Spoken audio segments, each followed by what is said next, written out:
السلام عليكم ورحمة الله وبركاته. ازيكم يا احلى متابعين؟ هنعمل ايه النهارده مع بعض؟ الزيتون ملوي السوق، فلقيته قلت اجيبه نخلله ايه مع بعض. عشان رمضان، كل سنة وانتم طيبين. هنعمل ايه مع بعض؟ بصوا يا بنات، انا جبت الزيتون العزيزي وفي التفاح، بس انا يوم ما كنت في السوق ما لقيتهوش، فبجيبه واعمل ايه، بشقه كده. بس عايزه تكسريه. آه في ناس بتكسره كده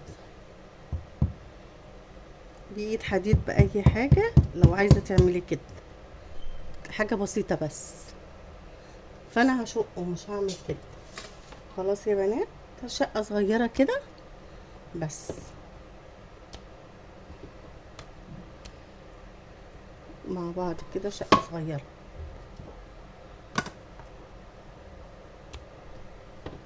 عملت ايه تاني؟ مسكت الفلفل شققته. لازم الفلفل تشققيه علشان ما يبص منك، ما تحطوش كده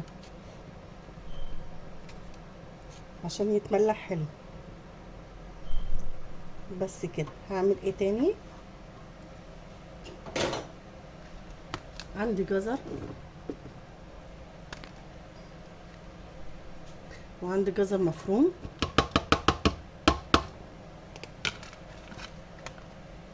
وعندي فلفل ضرباه،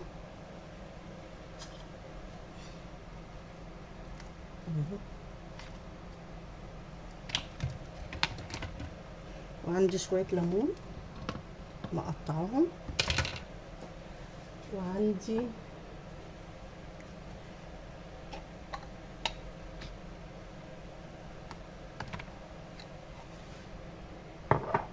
همسك ده كله اقلبه في بعضه. معايا برطمان، هعبي بقى غسله حلو ومصفياه، هعبي كده كله.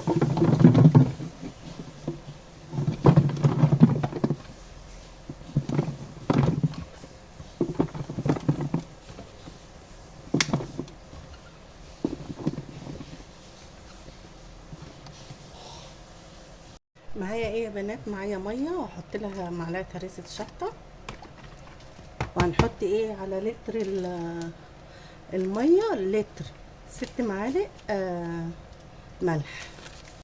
معلش يا بنات، الموبايل كان فاصل مفيهوش مساحه، فكده 4 معالق، 5، 6. وهنعمل ايه؟ انا عصره ليمون. خلاص يا بنات، هعمل ايه؟ عصره ليمون. بصوا يا بنات، بصوا يا بنات، حطينا 6 معالق على لتر ميه، وانا عصره ليمون اهو. فهحطه عشان ايه؟ لو حطيته على الميه ممكن الميه ما تاخدهاش كلها البرطمان. خلاص، ونقلب ده كله مع بعضه. واحط ايه؟ شويه خل. هتقولي هو ما بتحطش عليه خل؟ لا، بيتحط له خل، ربع فنجان كده وخلاص. بس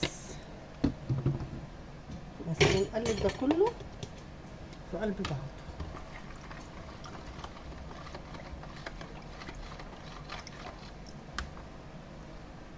ونحط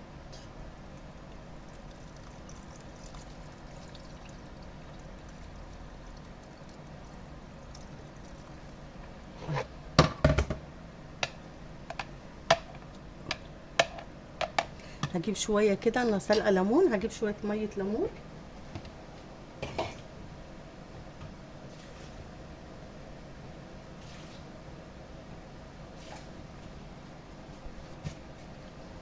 هتقولي غلط او مش غلط؟ لا، ولا بتعمل له اي حاجه. لو سلقه ليمون وعندك ميته، حطي على الزيتون. بس كده. خلاص كده. هعمل ايه تاني؟ القشر اللي انا عصره بيه ال- الليمون، اللي كنت عصره الليمون، هفرشه كده فوقيه. بيحافظ على الليمون بتاعنا، الزيتون، معلش، ده زيتون عزيزي.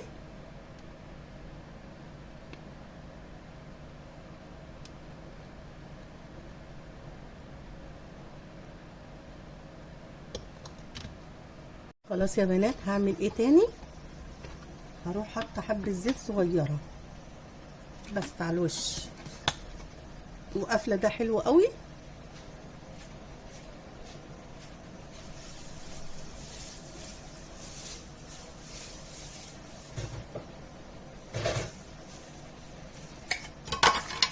قافله على البرطمان بتاعنا حلو قوي.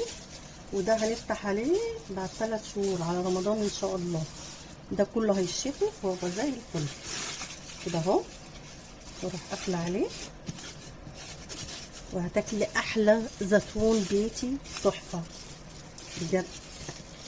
جربي الطريقه دي هتعجبك قوي. بصي بقى انت الكيس كده وزوقيه. بصوا الشكل. ادي يا بنات المخلل الزيتون خلص، وطريقته سهله جدا، ويا رب تعجبكم، واتمنى تجربوها وتقولوا له ايه رايكم فيها. واول مره يشوف قناتي يعمل لايك ويعمل اشتراك عشان يجيله كل جديد من مطبخ مروه. واقول لكم ايه، سلام يا احلى متابعين. هتوحشوني من الفيديو ده للفيديو اللي جاي. مع السلامه.